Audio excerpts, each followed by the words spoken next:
ये जन समूह जो घूमर करके आया है आपके स्वागत के लिए, मैं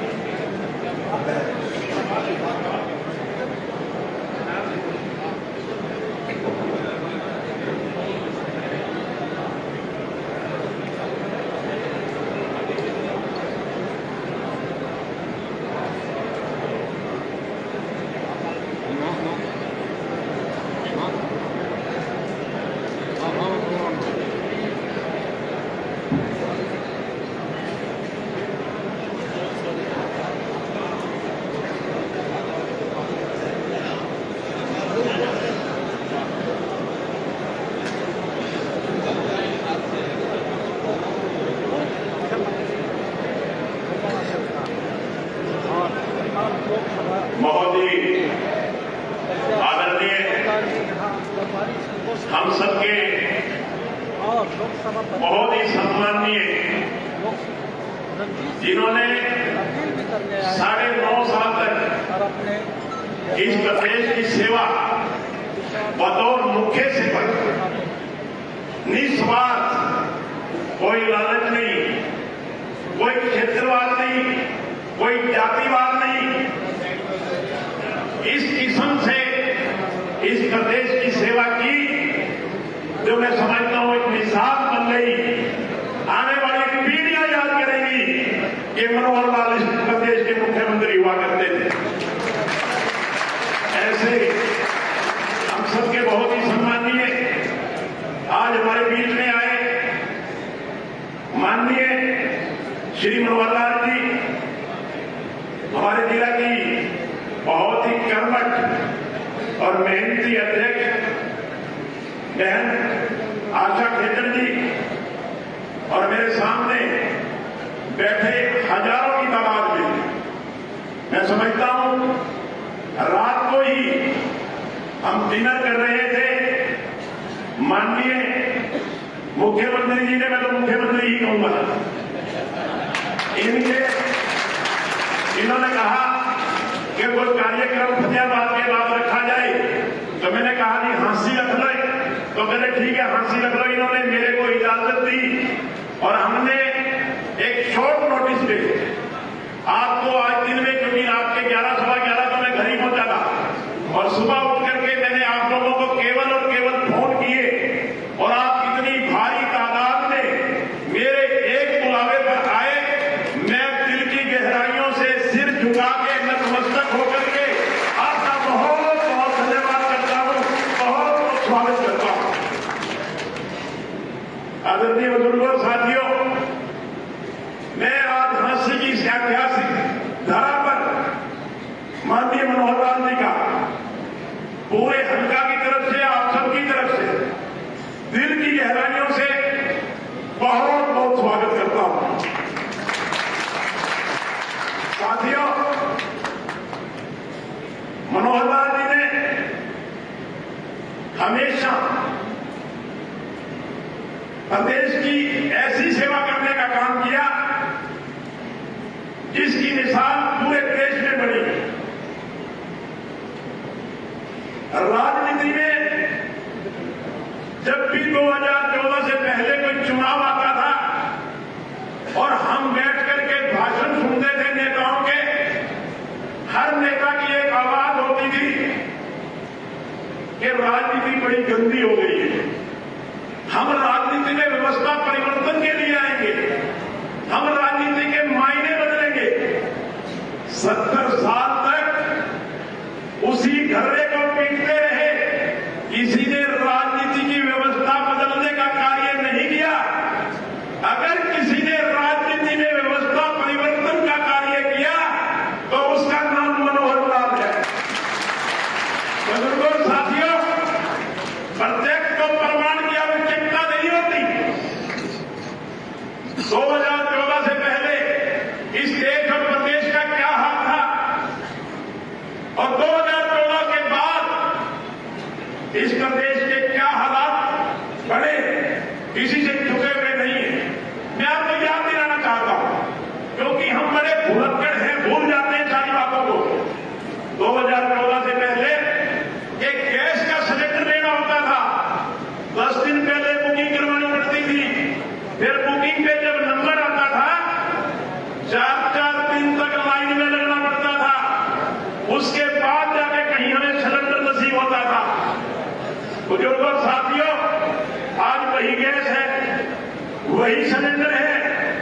उपभोक्ता बढ़े हैं, गैस की खपत बढ़ी है, घटी नहीं है। आज आप एक फोन करते हैं, गैस का सिलेंडर आपके घर आता है। ये व्यवस्था परिवर्तन की बात होती है।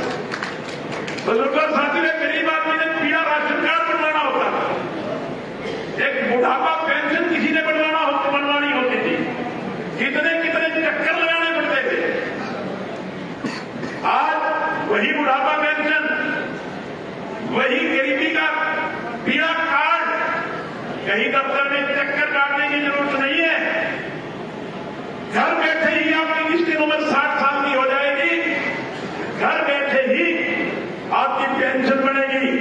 और जिसकी आमदनी 1,80,000 रुपए से कम है फैमिली आईडी में, उसको किसी दफ्तर में चक्कर काटने की जरूरत नहीं है, घर बैठे इसका पीला राशन कार्ड बनता है। बुजुर्गों साथियों, गरीब आदमी की अगर किसी ने चिंता की है तो उसका नाम है नरेंद्र मोदी और उसका नाम है मनोहर लाल। एक गरीब आदमी ने अगर इलाज करवाना होता था,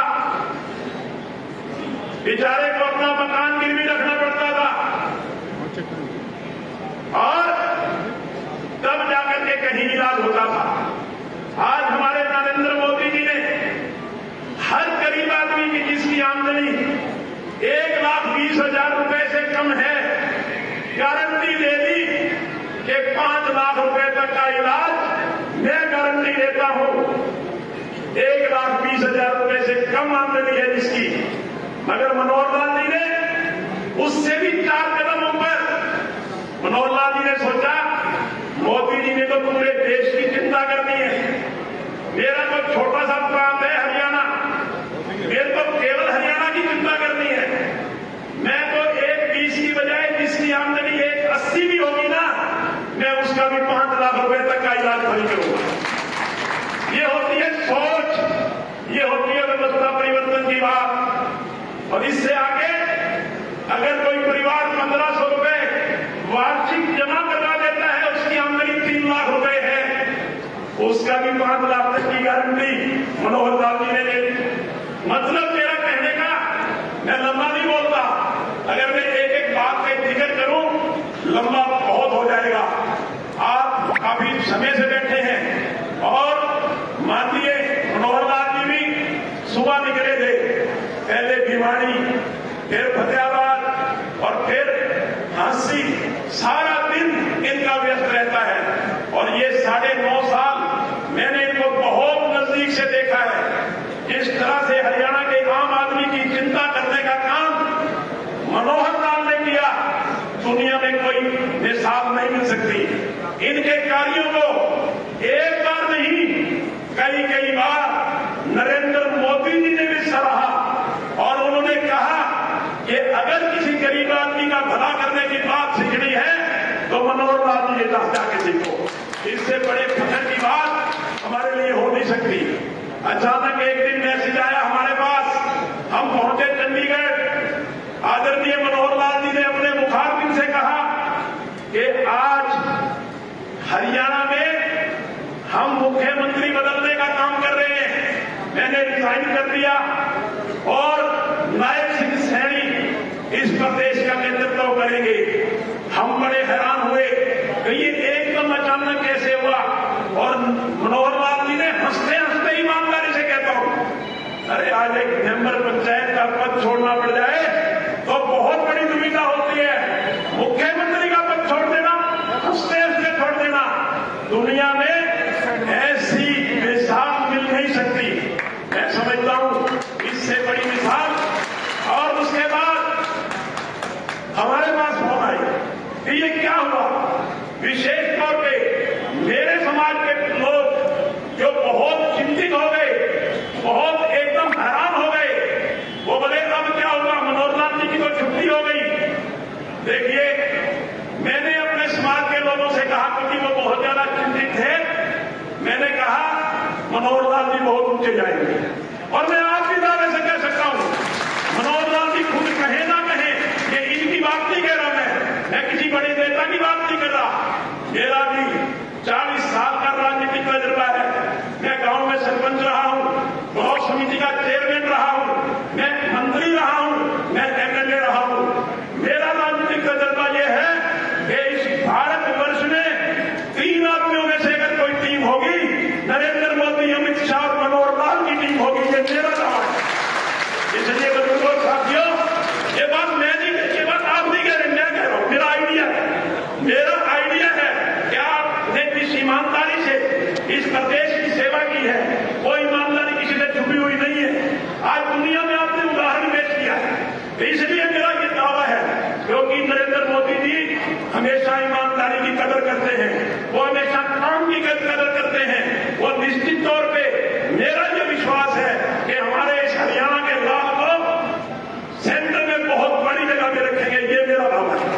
बुजुर्गों साथियों, कहने को बहुत कुछ है। मैं एक बात कहता हूं आपसे, आज पूरे हंसी शहर के लोग बैठे हैं। आदरणीय मुख्यमंत्री जी, हमने देहात के लोग नहीं बुलाए, आज केवल और केवल शहर के लोग हैं यहाँ। मैं आज शहर के लोगों के आगे एक बात रखना चाहता हूं कि आदरणीय मनोहर लाल जी के पास बतौर एमएलए मैं जब भी गया, इस काम के लिए गया, इन्होंने हमेशा मेरा भरपूर समर्थन किया, मेरी हर मांग को पूरा करने का कार्य किया। अगर मैं एक एक मांग का जिक्र करूं, जिस दिन मैं एमएलए बना, मेरे हांसी शहर का एक नक्शा मेरे दिमाग में था कि मेरे हांसी शहर में चारों ओर पानी भर जाता है, बरसात के दिनों में एक एक हफ्ता तक निकलने का रास्ता नहीं होता। मैंने माननीय मनोहर लाल जी से जाके कहा कि जी मेरे को स्ट्रॉन्ग वाटर के लिए पैसा चाहिए, तो बोले एस्टीमेट बनवाओ। मैंने करीब 8 करोड़ रुपए के एस्टीमेट बनवाए। माननीय मनोहर लाल जी ने 1 सेकंड नहीं लगाया, 8 करोड़ रुपए के एस्टीमेट स्ट्रॉन्ग वाटर के मंजूर करवाए। जब हमने स्ट्रॉन्ग वाटर की लाइन बनवाई, पूरा शहर खोल दिया। हमारे विपक्ष के लोग ये कहते थे, व्यारा जी रास्ता तो बता दो, शहर में घुसने का कौन सा है, सारा का सारा शहर खुलवा दिया। मैंने कहा रास्ता भी बनाएंगे और इस शहर को भी चमकाएंगे। वो रास्ते भी बने, वो शहर भी चमका। आज मैं पूछना चाहता हूं विपक्ष के लोगों से कि आज एक रास्ता बताएं। हमने पूरे शहर को इतना सुंदर शहर बनाने का काम किया, 1-2 सड़कें हमारी रह गई, उसके लिए हमें मलाल है। मगर मैं एक बात बताना चाहता हूं, उसमें भी पैसे की कोई कमी नहीं है। मनोहर लाल जी ने पूरा पैसा दे रखा है, टेंडर हो चुके हैं, वर्क अलॉट हो चुका है। इन कारणों से देरी हो गई, वो मुझे पता है, और वो जल्दी ही वो सड़कें भी बन के तैयार हो जाएंगी। आज अगर मैं जिक्र करता हूं पूरे हांसी हल्के की करोड़ों करोड़ों रुपए का पीएनआर का बजट, हमारा रेस्ट हाउस, हमारी सेक्रेटरीट की 3री मंजिल, एक हमारा गीता भवन चौक, हमारा बाहर की अंदर की जो रोड है फोर लेन करना, हमारे पूरे गांव में जहां पानी भर जाता था खेतों में, सबकी पानी की निकासी का प्रबंध करना। मतलब ऐसे ऐसे अभूतपूर्व कार्य माननीय मनोहर लाल जी ने किए। मैं एहसानमंद हूं, मैं पूरे हांसी हल्का की जनता से माननीय मनोहर लाल जी का बहुत बहुत धन्यवाद करता हूं कि आपने हमारी हर मांग को पूरा करने का काम किया। आप आज हांसी में आए हैं, आप हांसी की जनता का प्यार देख रहे हैं, कितना प्यार उमड़ करके आपके प्रति आपका स्वागत करने के लिए एक आवाज में पूरा का पूरा शहर आपके स्वागत करने के लिए उमड़ करके आया है। आज हमारे लोकसभा के चुनाव हैं। आज भाई धीरे हमारे कैंडिडेट को भी रणजीत सिंह, क्योंकि जिस कैंडिडेट को जितना ज्यादा समर्थन मिलता है, वो कैंडिडेट उतनी ही ज्यादा देर से सभा में पहुंचता है। ये हमारा भी तजुर्बा है।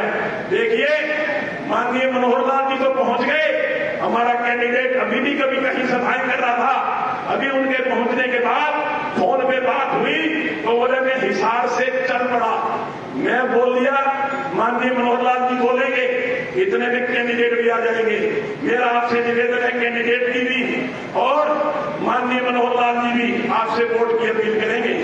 मैं तो आपसे एक निवेदन करता हूं कि पिछली बार 2019 में जब लोकसभा के चुनाव हुए थे, हांसी विधानसभा क्षेत्र से आपने 52,000 वोटों से हमारे प्रत्याशी भारतीय जनता पार्टी के प्रत्याशी को जिताया था। मगर आज हमारे हल्के में, हमारे शहर में इतने कार्य हो गए, अब हमें 52,000 से संतुष्टि नहीं होगी भाई, अब हमें 70,000 से जिताना होगा। माननीय मनोहर लाल जी ने, आज हम शहर के लोग बैठे हैं, शहर के लोग कितने तंग थे। हांसी के इलाके में आप याद करो, फिरौतियां मांगी जाती थी, गोलियां चलाई जाती थी। एक हफ्ता नहीं पड़ता था जब हमारा कोई ना कोई व्यापारी भाई गोलियों से खून नहीं दिया जाता था। जिस दिन से मनोहर लाल की सरकार बनी है, कानून और व्यवस्था इतनी सुदृढ़ हुई है, वो आप अपने आप में खुद गवाह हैं। बुजुर्गों और साथियों, हमारे व्यापारी भाइयों के लिए जो हमारे भाई सरकारी दुकानों पे, नगर परिषद की दुकानों पे किराए पे बैठे थे 20-20 साल से, स्वामित्व के आधार पे सबको दुकानें नाम करवाने का काम अगर किसी ने किया तो उनका नाम मनोहर लाल है। हर वर्ग का किसान का फायदा, मजदूर का फायदा, व्यापारी का फायदा, आम दुकानदार का फायदा। अगर किसी ने किया है चारों तरफ किसी ने काम किया है तो उसका नाम मनोहर लाल है। मैं आज दिल की गहराइयों से जो हांसी हल्के में माननीय मनोहर लाल जी ने बतौर मुख्यमंत्री कार्य किए, मैं उनका पूरे हांसी हल्का की तरफ से बहुत बहुत धन्यवाद करता हूं। और मैं हांसी हल्का के लोगों से निवेदन करता हूं कि अब की बार 70,000 पार हाथ खड़े करके बता दो कि भारतीय जनता पार्टी का उम्मीदवार भाई आपके हाथ खड़े हुए, आप देखिए भाई मजा नहीं आया? पूरे के पूरे हाथ खड़े करके बताओ कि 70,000 से ज्यादा वोटों से आप हमारे कैंडिडेट चौधरी रणजीत सिंह को जिताने का काम करेंगे।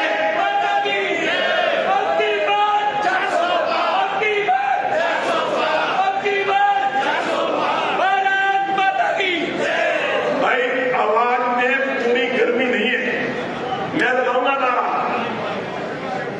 भारत माता की। अब की बार तीसरी बार धन्यवाद। जय हिंद।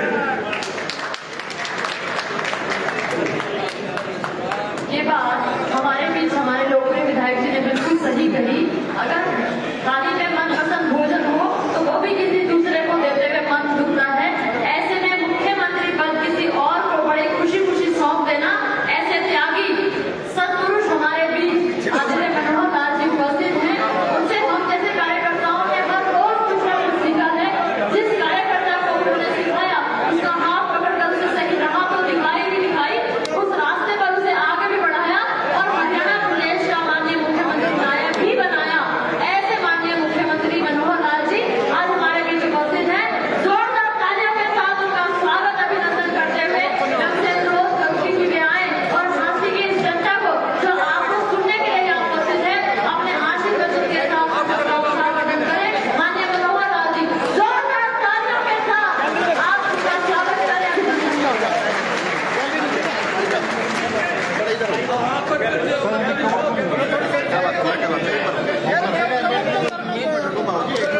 आज भाई थोड़ा उधर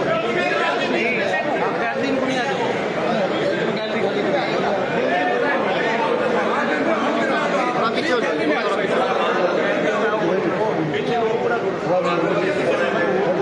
खाली है आवाज आ जाएगी। आप यहाँ से सामने वाले, ये सामने वाले थोड़ा आवाज निकल जाओ, आवाज आ जाए।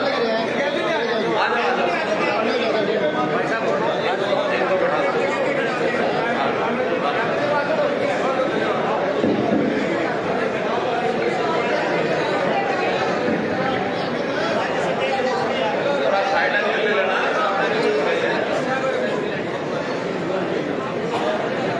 थोड़ा मन पीछे कर ले। मतलब भारत माता की, सबको मेरी पता लगा। भारत माता की, भारत माता की।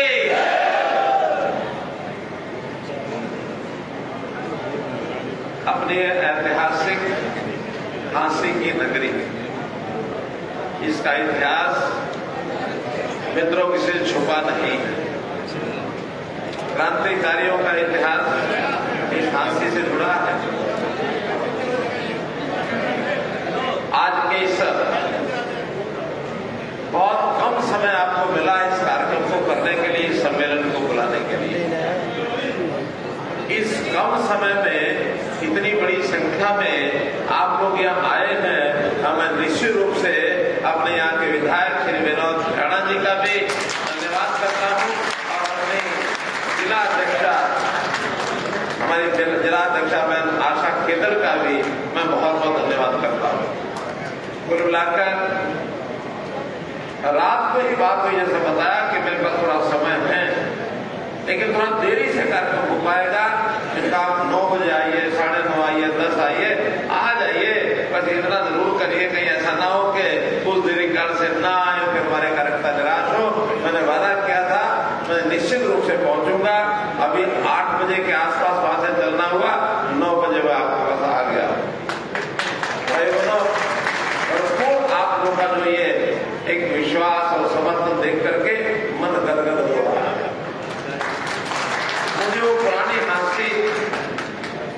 में हांसी पहली बार नहीं आया, बहुत पुराना मेरा जुड़ाव है हांसी, 1990 से जुड़ाव है।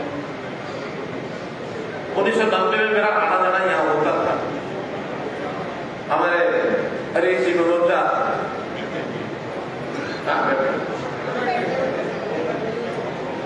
बर्तनों की दुकान, स्वर्गीय सुरेंद्र जी जैन, उनके बेटे सचिन जैन अभी दिखे थे मुझे, ये इधर पीछे बैठे। जगदीश भाटिया, बस अड्डे के सामने एक शिव शंकर जी होते थे, आए नहीं होंगे। कोकली जी विचार चले गए। तो ऐसे ही सब पुराने लोग, निहाल जी चावला बैठे था, ये बैठे थे, कितने ही ऐसे पुराने पुराने लोग। वो डॉक्टर हमारे सैनी साहब थे, डॉक्टर सैनी, रणजीत सैनी। यानी इस प्रकार से जो यहाँ पर चाहे वो संघ के लोग थे, चाहे वो बीजेपी के लोग थे, राजेश ठकराल वाय के कोई नहीं आए, नए पुराने सब साथी। आज तो बहुत लोग जुड़ गए, लेकिन ऐसे समय में हमारे साधुराम जी बैठे, कितना पुराना हमारे साथी, बहुत नीचे लेवल से काम करने वाले आप सब लोग, और उसमें से आज का जो प्रताप हुआ है। एक बार यहां हमारे जो विधायक थे पीके चौधरी, बहुत दबंग टाइप की होती, एक वो जैन साहब होती, श्रेयान जैन। तो हमारा देश उस समय का शुरू होगा। आज मेरी प्रसन्नता हो रही मन में कि ऐसे सब लोग जो आज हमारे बीच में काम कर रहे हैं, या कभी उस समय में काम किया, आज हो सकता आयु के कारण से, शरीर कारण से निष्क्रिय भी हुए होंगे। मैं आज सबको श्रद्धा से याद करता हूं, सबको नमन करता हूं।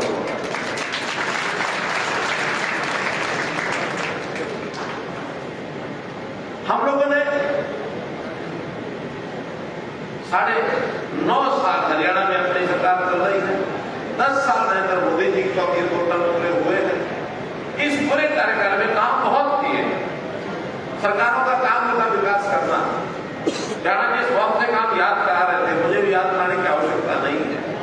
और मैं ये भी बता दूं, आपको तो केवल हांसी की बात ध्यान में रहेगी, क्योंकि आप हांसी की विधायक है, या हांसी की जनता है। हमने पूरे हरियाणा में ऐसे काम किए। इस सरकार ने कोई भेदभाव नहीं किया, और अपनी पार्टी के जहां लोग हैं, विधायक हैं, मंत्री, वो तो किया ही है।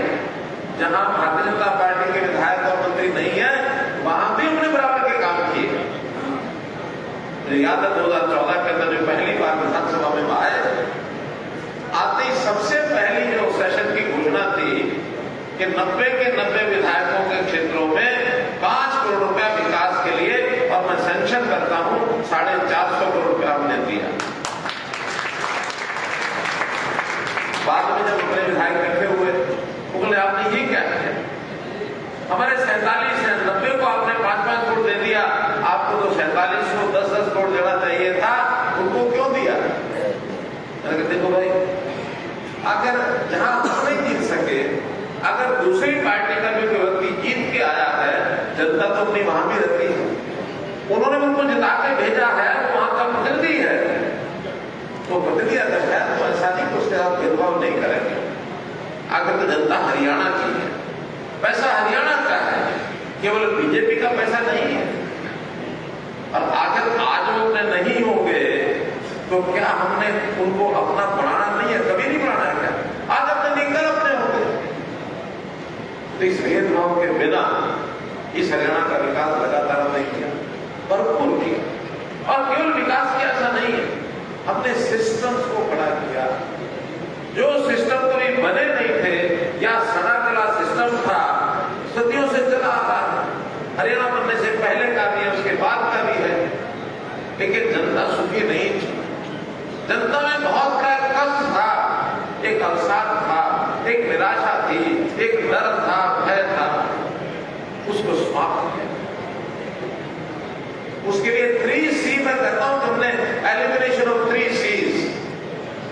नंबर 1 करप्शन, करप्शन के ऊपर जोर होगी जब आज करप्शन करता हुआ व्यक्ति डरता है, एक शिकायत मिलती है कि थोड़ा सा करप्शन का रेट बढ़ गया, बात तो ठीक हो सकती है, क्योंकि जब किसी को डर लगेगा तो डरता हुआ आदमी अगर हिम्मत करेगा नहीं, हिम्मत करेगा तो थोड़ा चौड़ा मुंह खोलेगा, चौड़ा मुंह खोलेगा। अब निर्भर जनता पर करती है, जनता को भी यह काम निर्भर करता कि हमने उसकी मांग को पूरा करना है या सिस्टम से काम कराने के लिए अड़के खड़े हो जाना, पैसा नहीं देंगे, काम कराएंगे, जरूर कराएंगे, और उस काम करने में कोई बाधा होगी उसको खत्म करने के लिए मनोहर लाल के पास लोग आए, हमने सिस्टम सारे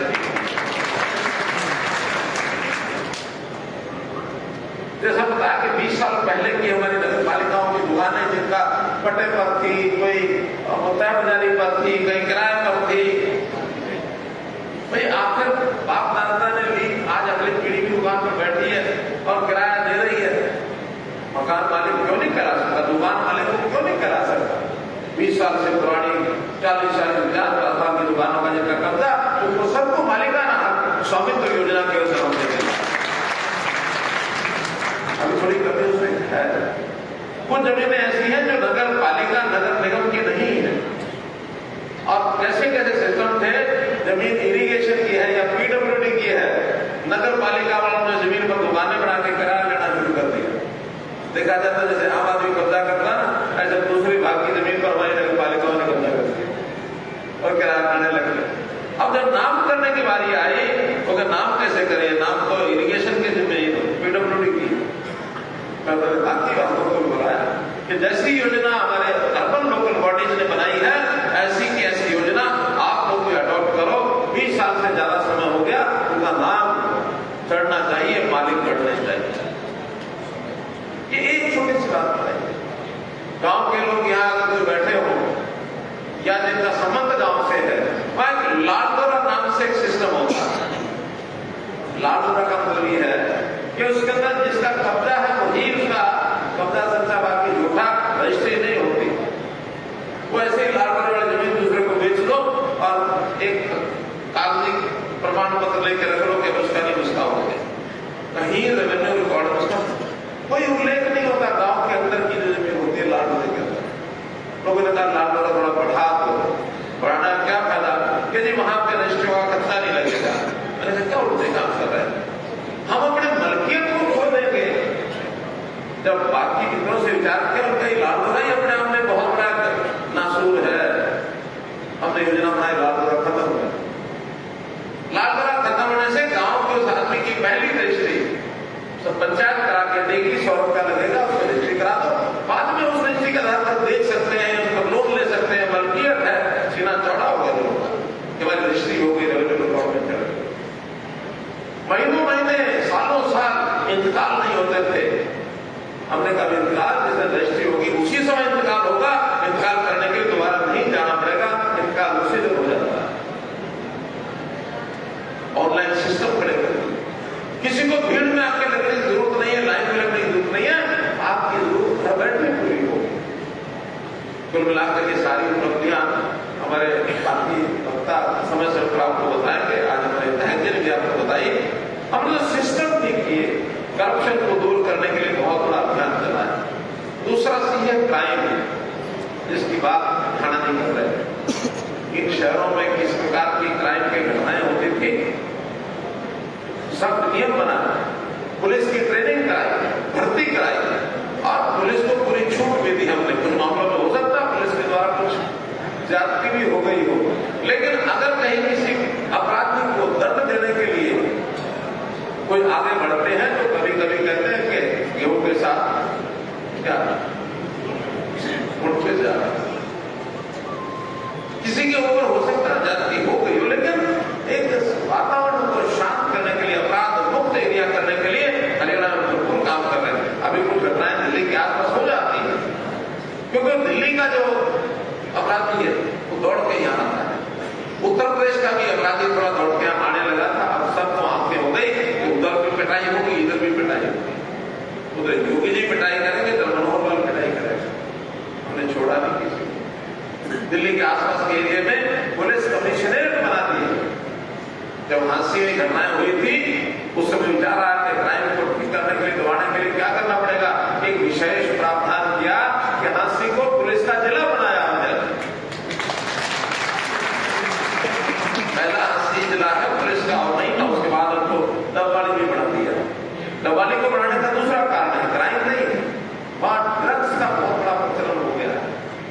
पंजाब के साथ लगते इलाके में युवकों ने अपने आप को उस ड्रग के कारण से अपना विरादर कर लिया। सत्यानाश माहौल युवकों में बहुत बड़ी एक वहां के लोगों में निराशा आई। हमने कहा वहां भी पुलिस थाना बनाएंगे और अब ड्रग के पीछे हमारे पुलिस के लोग पड़े कि हम स्मगलिंग नहीं होने देंगे, बिकने नहीं देंगे।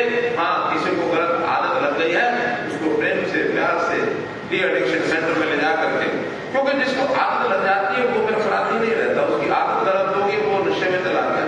जिसने नशे को बेचना, जो पैसा कमाता है, पैसा बहुत उसमें होता, अपराधी वो है उसको अपने रोका।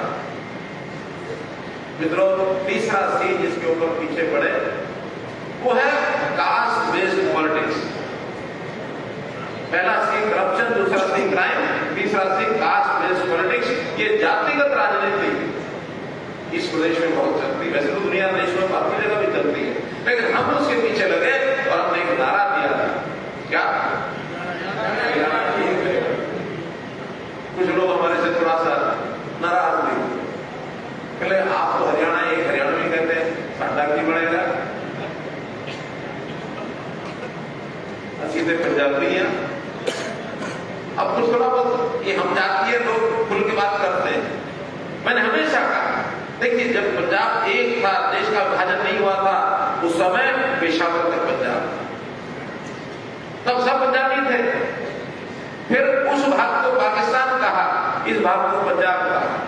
66 तक ये सारा पंजाब था, लेकिन 1 नवंबर 66 में जो हरियाणा अलग बन गया, पंजाब अलग बन गया, तो अब हम अपने आप को हरियाणवी कहें। क्या कहेंगे? हरियाणवी कहना चाहिए। ठीक, हमारा कल्चर पंजाब का है, लोगों का पंजाब के कल्चर के हिसाब से रहे, परिवार है, रिश्तेदारियां हैं, बाकी सब है, वो समाज है, सब इकट्ठा करें। समाज की अच्छाइयां बुराइयां वो समाज के नाते सब करते हैं, हर समाज करता है। वो ब्राह्मण समाज भी करता है, वो जाट समाज भी करता है, वो बैकवर्ड वाले भी करते हैं, वो जाति के लोग भी करते हैं, वो राजपूत भी करेंगे, यादव भी करेंगे, सैनिक भी करेंगे, सब अपने समाज की अच्छाई बुराई के लिए बैठते हैं। लेकिन राजनीतिक आधार पर ये बंटवारा यह ठीक नहीं है। हम सब एक जगह रहते हैं, हरियाणवी बन के रहे। अगर मन में हरियाणवी का भाव आएगा तो हम हरियाणवी बन करके हरियाणा को जब आगे बढ़ता देखेंगे, हम सब खुश होंगे। हम सब हमारे मन में हरियाणवी भाव आना चाहिए, और ये आया है, काफी मात्रा में आया है। पुरानी पीढ़ी के लोगों के मन में रहा होगा, लेकिन आज नई जनरेशन वो इस भाव को जानती है। और हमने हरियाणा की प्रगति की है तो हर हरियाणा खुश होता है। हरियाणा में पिछले 10 सालों में जो प्रगति की है, 1-2 पैरामीटर आपको बताता हूं। एक पैरामीटर होता है पर कैपिटा इनकम। आज देश में हर प्रांत से सबसे ज्यादा पर कैपिटा इनकम ये हरियाणा की। दूसरा होता है, जब से जीएसटी लगा है तो जीएसटी का कलेक्शन, जीएसटी कलेक्शन हरियाणा का सब बड़े प्रांतों में सर्वाधिक है। 38,000 रुपए प्रति व्यक्ति ये जीएसटी का कलेक्शन। हमारे बीच में चौधरी साहब आ गए, चौधरी रणजीत सिंह जी चौटाला, आपने बहुत दिन पर मेहनत की, और मेहनत के बाद थोड़ा सीढ़ियों से आते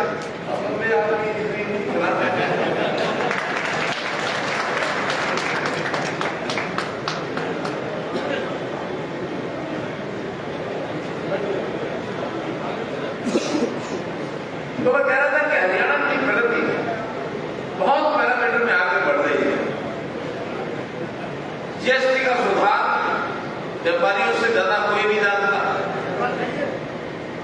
शुरू में जब चीजें नहीं होती है ना, तो उनका विरोध होता है, कभी कभी उपहास भी होता है, लेकिन जब सफल होते हैं प्रयोग को आनंद आता है। ये जीएसटी जब लागू हुआ, हमारे व्यापारियों ने उसका विरोध किया। या कौन है जो व्यापारी वर्ग से संबंध रखते हैं? वैसे तो व्यापारी सम्मेलन है, सारे व्यापारी वर्ग से होते। विरोध हुआ था ना 2017 में, 2017 विरोध हुआ था ना। क्या ये नया एक चीज लगा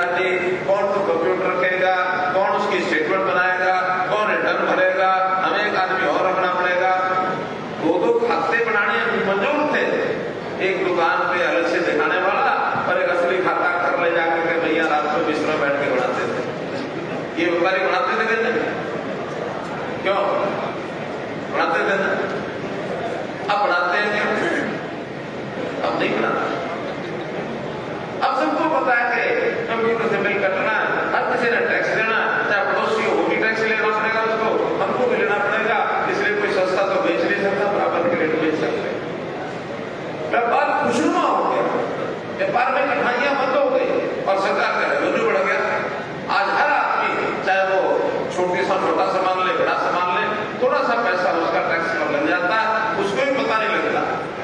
जैसे कहा था ना, चिड़ी चोट पर ले गई, नदी न कटी होती, दान किए धन ना घटे, कह गए। पर जैसे थोड़ा थोड़ा इकट्ठा करके आखिर समाज के काम आता। सरकार पैसा लेने निकाल ले जाती है। सरकार को इन पैसों से बजट करना होता है, उस बजट से हमारा सिस्टम चलता है। जैसे घर चलाने के लिए हमको कुछ कमाई की जरूरत होती है, ऐसे प्रदेश के सिस्टम को चलाने के लिए हमको बजट की जरूरत होती है, देश को चलाने के लिए बजट की जरूरत होती है। हम जो कि व्यापारी आदमी अच्छी तरह समझते हैं, पिछले सुधार किए, बहुत सुधार किए हमने प्रदेश में भी। शिक्षा हो, स्वास्थ्य हो, सुरक्षा हो, स्वाभिमानी व्यक्ति खड़े करने हो, अपने पैरों पर स्वावलंबन खड़ा करना हो, सेवा करना हो, सुशासन हो, ऐसे 7 स्टार इस थ्योरी पर अब चले। 7 स्टार: शिक्षा, स्वास्थ्य, सुरक्षा, स्वावलंबन, स्वाभिमान और सेवा और सुशासन। ऐसे स्टार और हर चीज इसमें आ जाती है। पुराने समय में कहावत होती थी, रोटी, कपड़ा, मकान, शिक्षा, स्वास्थ्य, सम्मान। ऐसे समय समय नारे आते रहते हैं, लेकिन हम उसको पूरा काम करते हैं, खड़े हो जाते हैं। केवल धोखे नारे, खोखले नारे। गरीबी हटाओ अभियान 1970 से तो मैं भी सुन रहा हूं। 70 में बड़ा नारा लगा, उसी नारे के आधार पर कांग्रेस की सरकार आ गई थी। लेकिन क्या गरीबी हटी? गरीबी हटी नहीं। हाँ, इन 10 सालों में नीति आयोग की रिपोर्ट है कि देश में 20 करोड़ लोग और जो बीपीएल श्रेणी से ऊपर आकर के उनकी इनकम पूरी होगी। 20 करोड़ लोग, जिसके अंदर 14 लाख हरियाणा के ऐसे परिवार, एक परिवार का ध्यान करते हैं। अब एक फैमिली आईडी, परिवार पहचान पत्र बनाया। फैमिली आईडी मतलब पूरा प्रदेश एक फैमिली के रूप में हमने देखा है। अपने परिवार के सदस्यों को मैं समय समय उनके जन्मदिन पर बधाई भी देता हूं। आप में से कौन कौन है जिनको बधाई मिली? जन्मदिन की बधाई कितने सब लोग? एक परिवार को एक मान करके, इसमें कोई कमजोर है उसकी सहायता पहले करना, चाहे वो एरिया वाइज है, इनकम वाइज है, शरीर के हिसाब से कैसे भी है, उसकी सहायता पहले करना। तो मित्रों, इस समाज को आगे बढ़ाने के लिए भारतीय जनता पार्टी ने कमर कस रखी है, बहुत काम कर लिया। नरेंद्र मोदी ने अपने देश का स्थान दुनिया के अंदर बहुत ऊंचा पहुंचा दिया। हमारे बच्चे पहले जब बाहर पढ़ते थे तो उनको अपने साथी जो विद्यार्थी होते थे उनको कहते थे वी आर फ्रॉम इंडिया। कोई चिंता नहीं करता था, ठीक है, होगा तो छोटा मोटा देश। और आज वो बच्चे कहते हैं, जब हम कहते हैं कि वी आर फ्रॉम इंडिया, उस दिन भाई कोई बात नहीं, आराम से, कोई नहीं, सबको आराम से खड़े रहना। अब जब बच्चे वहां दूर में अपने साथियों को कहते हैं कि वी आर फ्रॉम इंडिया, गुरु के देखते हैं इंडिया, नरेंद्र मोदी, मोदी मोदी, वो इंडिया, मोदी, यानी मोदी एंड इंडिया सिनोनिमस शब्द हो गए दुनिया में। मोदी के बारे में इतना क्रेज दुनिया के लोगों में आकर कैसे खड़ा हुआ? क्योंकि उन्होंने डिलीवर किया अपने प्रदेश, अपने देश में। अपने देश की डिलीवरी के बाद आज दुनिया के लोग भी जब संकट आता है तो भारत की तरफ देखते हैं, नरेंद्र मोदी से बात करते हैं। यूक्रेन की और रशिया की जब लड़ाई हुई, उस लड़ाई में एक फैक्ट आपको पता है कि लाखों बच्चे वहां पर पढ़ने के लिए गए थे, वो फंस गए। मोदी जी ने फोन किया यूक्रेन के लोगों को, रशिया के लोगों को, क्या आप लड़ाई लड़ रहे हो? ठीक है, लड़ो, जी भर के लड़ो, जो लड़ना लड़ो, लेकिन एक दिन के लिए 24 घंटे के लिए युद्ध करना पड़ेगा। क्यों करना पड़ेगा? कि आज देश के और दूसरे देशों के वहां विद्यार्थी फंसे हुए हैं, उनको निकालने का मौका मिलना पड़ेगा। इस देश के भी 22,000 विद्यार्थी वो फंसे हुए थे, उन सबको 24 घंटे के अंदर निकाल करके लाने वाला भारत पहला देश है। और उसी समय में दुनिया के और देशों ने भी अपने नागरिकों को सुरक्षित निकाला। 24 घंटे के बाद फिर लड़ाई शुरू हो गई, लेकिन ये ऐसे ही माने होंगे ऐसा नहीं है। यूक्रेन और रशिया को पता, अगर मोदी जी की बात नहीं मानी तो मोदी जी आज इतने ताकतवर हैं कि उनको कोई ना कोई सबक सिखाते हैं। दुनिया हमारी किसी बात की तरफ ध्यान नहीं देते थे। सबसे पहले 2016 में 21 जून को अंतर्राष्ट्रीय योग दिवस का ये मान्यता दिलाने वाले नरेंद्र मोदी थे। यूएन ने प्रस्ताव कर किया, योग सारी दुनिया में चलेगा। कभी किसी ने सोचा? आज मुझे कहने के लिए तो बहुत कुछ है, लेकिन मैं तो आज तो मैं इसलिए आया हूं कि वो नरेंद्र मोदी हमारी केंद्र की सरकार भारतीय जनता पार्टी 10 साल पूरे हुए हैं और अपने को पता है कि लोकतंत्र में 5 साल के बाद जैसे कोई दुकानदार और फैक्ट्री वाला अपने लाइसेंस को रिन्यू कराता है, तो ऐसे सरकारों को भी अपना लाइसेंस रिन्यू कराना पड़ता है। और यहाँ वहां तो अक्सर रिन्यू करता है, यहाँ रिन्यू कौन करता है? जनता करती है। तो इसलिए मंथन सारे देश में चल रहा है और जनता को आग्रह कर रहे हैं कि मोदी जी के इस लाइसेंस को आप लोग कृपया रिन्यू करिए। करेंगे? अगली बात और थोड़ी सी कि रिन्यूअल तो 272 सीटों में तो हो जाएगा। 542 में से 272 के बाद में रिन्यूअल तो हो जाएगा, लेकिन हमको इस बार ये रिन्यूअल सामान्य रिन्यूअल नहीं, ये गोल्डन रिन्यूअल चाहिए। गोल्डन शाही से हस्ताक्षर चाहिए, सुनहरी हस्ताक्षरों से। और सुनहरी हस्ताक्षरों से तभी होगा जब मोदी जी ने टारगेट तय किया है कि भारतीय जनता पार्टी की अपने सिंबल पर 370 से पार करना है। अब 370 ने क्यों रखा है? एक ऐसा आंकड़ा है कि ये भी हमारे देश में याद रखने वाला आंकड़ा है कि देश की अखंडता में जो 370 विरोधी बनी हुई थी, कब देश टूट जाए, कश्मीर अलग हो जाए, उस कश्मीर को अपने साथ जोड़ने के लिए 370 का जो खात्मा किया, उस 370 का असर खत्म करने के लिए 370 से पार केवल भाजपा की सीटें आए, ये टारगेट है। और एनडीए की मिला करके 400 पार ये सीटें आने चाहिए। मित्रों, जो नारा दिया कि अब की बार बैठे बैठे एक और नारा मुझे ध्यान में आ रहा था। जैसे कह रहे थे हमारे बयाना जी के पिछली बार अंतर कितना था, हमारा मार्जिन कितना था? 52,000 था। लेकिन ये 52,000 की बजाय हम इस बार रिकॉर्ड मतों से अपनी जीत को चौधरी रणजीत सिंह पिपाड़ा को जिताना हमने, तो इस बार का हमने आंकड़ा दिया है कि अंतर 80,000 होना चाहिए। तो मैं नहीं, वो जो नारा बन रहा था वो क्या बन रहा था कि 52,000 का जो अंतर है, अंतर इस बार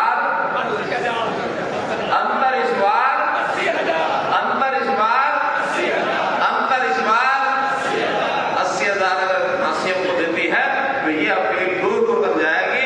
और दूर तक जाने के बाद 9 विधानसभा में अपील जाएगी, तो 9 विधानसभा का मिला करके इतना बड़ा अंतर हो जाएगा कि मुझे थोड़ा सा लगने लगा है कि करनाल के अंदर से भी पार हो जाएगा। आज बड़ा मजा आया, भिवानी में मेरा भाषण हो रहा था। अब अपील तो की जाती है कि आप वोट दीजिए, और वहां हमारे वक्ताओं ने, हमारे जो प्रत्याशी हैं अपने चौधरी धर्मी जी ने कहा कि इस बार हम जो है आपको चैलेंज देंगे और हम जो है इस बार करनाल से ज्यादा अंतर कराएंगे, हम करनाल से आगे रहेंगे। मैंने बड़ा चुटकी ने मैंने कहा, देखिए खेल के कुछ नियम होते हैं, आप खेल के नियमों का उल्लंघन कर रहे हैं। ये कैसे कर रहे हैं? मैंने कहा खेल में जो 2 दल होते हैं, 2 टीमें होती हैं, वो अपने अपने टीम के लिए मजबूती से लड़ाई लड़ती हैं, तभी तो जीतने की मंशा रखती है। आप तो अपने विरोधी के एक प्लेयर को, बल्कि कैप्टन को अपने पाले में लाकर लड़ना चाह रहे हो, ये समझे नहीं। मैंने कहा आप लोगों को करनाल से आगे बढ़ना। अब करनाल के प्रत्याशी को यहां आप कह रहे हो मेरे लिए वोट मांगो, भैया हम करनाल से आगे बढ़ना चाहते हो और मुझे कहते हो मेरे लिए वोट मांगो, 2 बातों में दोनों कैसे होंगे? तब उनको समझ में आया कि बात तो गलत हो गई। मैंने कहा बोलो, मैं कह दूं कि आपको वोट ना दे या कह लगे ये तो आप नहीं कह सकते, मैं आप भी नहीं कह सकता। मैंने कहा पर मैं नियम का जो नियम बनाया है उसका पालन करने के लिए भी मैं कहता हूं कि मैं स्वीकार करता हूं कि अगर पानी के लोग मिल करके करनाल से भी ज्यादा अंतर कर जाएंगे तो मैं सरेंडर करता हूं आप सबसे ज्यादा अंतर।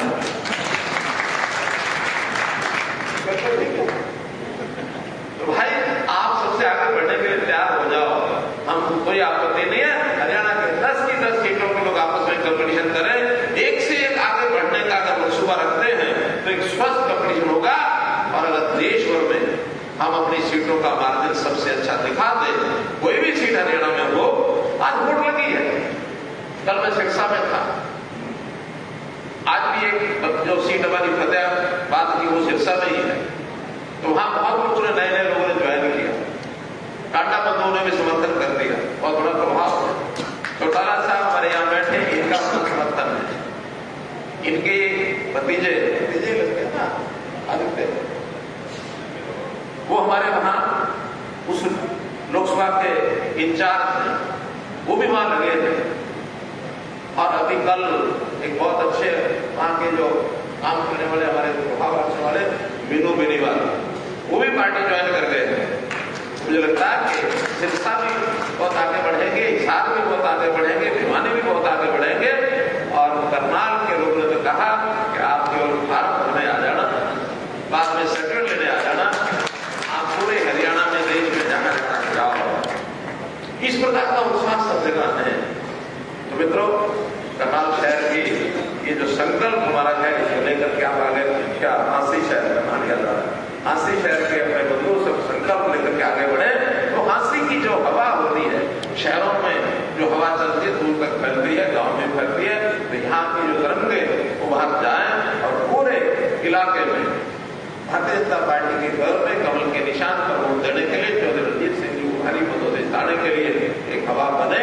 आप इस ओर काम करें, इस अपील को करते हुए मैं अपनी बात को समाप्त करता हूँ। बहुत बहुत धन्यवाद।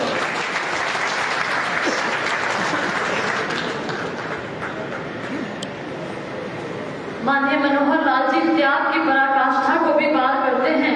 जो ये मनोकामना करते हैं, वे स्वयं लोकसभा प्रत्याशी होने के बाद भी चाहते हैं कि अन्य प्रत्याशी उनसे भी अधिक मार्जिन से जीते।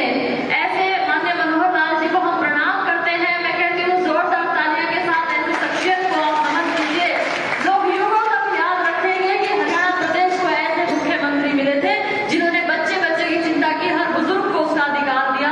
हम आपका आभार व्यक्त करते हुए हमारे लोकसभा प्रत्याशी चौधरी रणजीत सिंह जी भी हमारे बीच पहुंचे हैं। हम उनसे भी अनुरोध करते हैं कि वो आए और माननीय मनोहर लाल जी का आभार व्यक्त करते हुए आप सबसे वोट की अपील करें। चौधरी रणजीत सिंह।